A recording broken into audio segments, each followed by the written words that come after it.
taaganahay oo qof kastaba waxa weeye qumanihiisu qoorta ugu jiro cabsida ilaahayna ay yaraatay meesha dadkaasi ay wax ka fiiri jireen iyo meesha aanu taaganahay inaysan islahaynin horta maalinta qiyaamo maalin dhib badan weeye mawaaqiful qiyaamo ayaa la tagi doonaa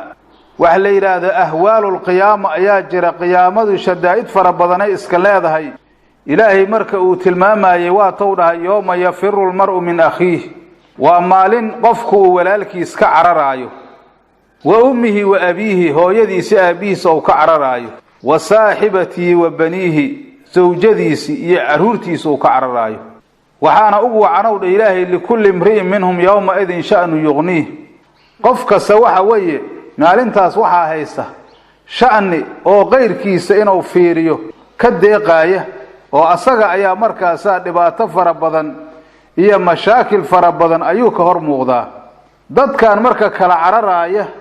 way u kala cararayaan qof walba qofkii kala xuquuqda oo ku lahay amaad ku gabood fasho isleeyahay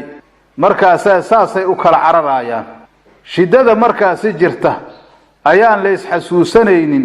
oo xasuusta ay lumaysaa mawaaqif fara badan ayaan wax xasuusaay aysan jirin oo qof walba markaasi nafsi ay taagan tahay marka hadda inay qiyaamada wax badan ay jiraan rasuulkeena calayhi salaatu wasalaam waxaa ka soo arooray axaadiis saxiixa oo nabigu calayhi salaatu wasalaam naarta iyaga warramaya amuuraheeda hadda marka waxaa loo baahan yahay wixii jira in la ogaado sida dadkaas wanaagsan oo salafu saalix cabsida ilaahay subxaanahu wa tacaala ay uga cabsanayeen ilaahay inaan uga baqno ayagoo camalkoodu camal wanaagsan oo ahay dad wanaagsan oo maqaamkooda aanan gaari karin ay ahaayeen cabsida ilaahayna heerkaas ay ku gaartay waxaa loo baahan yahay inaan markaasi waxa weeye ayaga wadadoodii aanu qaadno oo aanu ku dayanno ayaa loo baahan yahay maalinta qiyaamo maalin aad iyo aad maaragtay u shida badan weeye dhibaato aan yarayn ayaa naga horeysa arrintaas in laga fikiro ayaa loo baahan yahay maxaa yeelay maalin waxa weeye naarta jahannamo ayaa la keenaa hawdha rasuulku calayhi salaatu wasalaam ayadoo markaasi jahannamo waxa uu dhahay rasuulku xadiis saxiix muslimka uu dhigaayo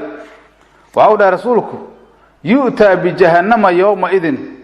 maalintaas qiyaamo jahannamo ayaa la keenayaa lahaa 70,000 zimaamin ayadoo 70,000 oo hoggaan lagu jiidaayo maca kulli zimaamin 70,000 malakin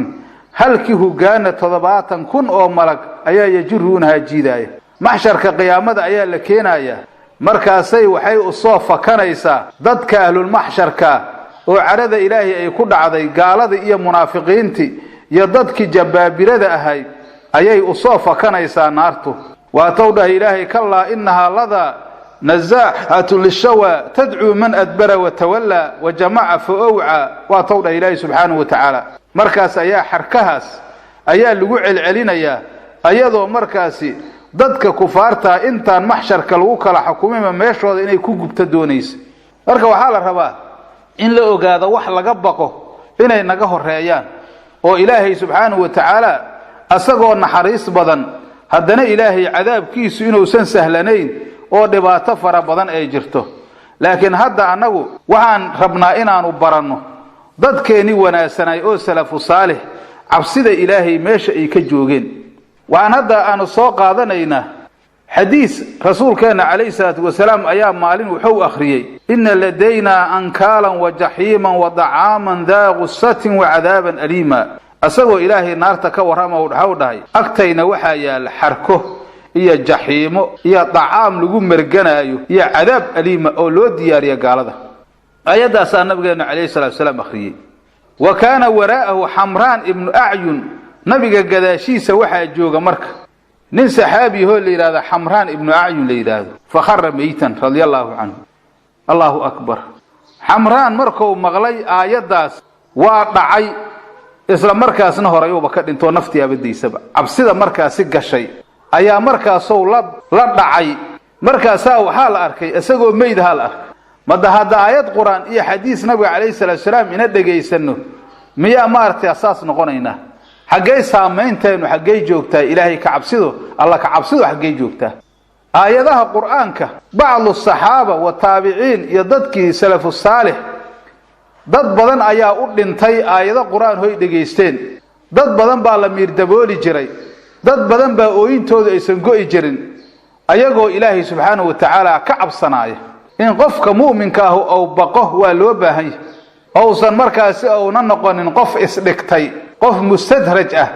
oo waxa weeye markaasi kedsoon oo dhahaya anigu wax kasta ayaan daadiyay wax kasta ayaan ahay jannada kabaha la igaga siibi maayo ma ahaynin daabigi dadka saalixiinta saas ma aysan ahayn ninka la yiraahdo Yaziid ar-Raqashi oo taabiciinta ahay ayaa sayid waxa u tagay taabicigi jaliilka ahayo caadilka ahay Umar ibn Abdul Aziz markaasuu waxa ku dhahay markii Umar ibn Abdul Aziz Yaziid ar-Raqashi u tagay waxa uu dhahay idni ayuu dhahay ya Yaziid oo iwaanayo dhahay waa nin maaratay amiirkii ama imaamkii dawladda islaamka wala ogyahay Umar ibn Abdul Aziz taariikh dheer ayuu iska leeyahay taqwadiisa iyo cadaaladiisa waqtigiisa waxa la sheegaa cadaaladda sida ay u camimtay arlada Ilaahay xayawaan wax cuna xataa inuu san jirin oo waraabaha iyo libaaxa iyo markaasi geela iyo looda iyo ariga kullina isla daaqayeen maxaa yeelay arlada waxa dadka baahalaha ka dhigaya oo xayawaanka xumaynaayo waxa weeye cadaalad xumada weeye taabicigaas jaliilka waxa uu dhahay wacdiyo dhahay markaasuu waxa uu ku dhahay ya amiiral mu'miniin innaka awwalu khalifatin yamuut waxa tahay khaliif midka ugu horeeya oo dhimanaya Umar markaas waa ooyaalay markuu muddo ooyayo haddana iyo wax igu sii darow dhahay markaasoo waxa uu dhahay laysa baynaka wa bayna abika aadam abun haynu dhahay adiga iyo aabaha aadam wax nool oo aabaadaadiya ma jiraan u dhahay inta soo dhan waxa weeye adduunyo waa ka tageen u dhahay markaasuu Umar ibn Abdul Aziz haddana ooyin ayuu la dhacay markuu ooyintii ka soo tago haddana wax igu sii darow dhahay markaasuu dhahay laysa bayna aljannati wan naari manzilatun ukhra u dhahay dadka hadhow waa taw dhahay alle fariiqun fil jannati wa fariiqun fis sa'iri jannada iyo naarta meel kale u dhaxaysa ma jirto oo dadka ama naar buu gelaya ama jannay gelaya markaas waxa weeye fasaqada Umaru maqshiyan ali Umar ibn Abdul Aziz dhulka ayuu ku dhacay isagoo la miir daboolay ayuu dhulka ku dhacay inta markaasi waxa weeye oo cabsidiisa ay tahay iyo waxyaabaha markaasi oo ka khoofay bal fiirbal waxa la sheegay ninka la yiraahdo Hasan ibn Salih oo taabiciinta ahay ayaa maalin waxa weeye ayuu adimaayay nin muadin oo ahay ninkan markaasuu wuxuu dhahay ashhadu an la ilaaha illa allah markuu saas dhahay waa miir dabool ma leeyri manaaradii markaasi oo ku adimaayay ayaa laga qaaday markaas ayaa meel masaajidkii la keenay walaalkiis ayaa markaas waxa weeye asaguna waa bedelayiri markaasuu aadaamay dadkii ayuu dushiyay ninka la yiraahdo Hasan ibn Salihne intaas miir daboolan oo ku jira aadaankii markuu bilaabay ashhadu an la ilaaha illa allah markuu sii dhahay miirkiisa dhamaatay cabsida Ilaahay subhanahu wa ta'ala say ugu jirto iyo sida jirkiisa u danqanayo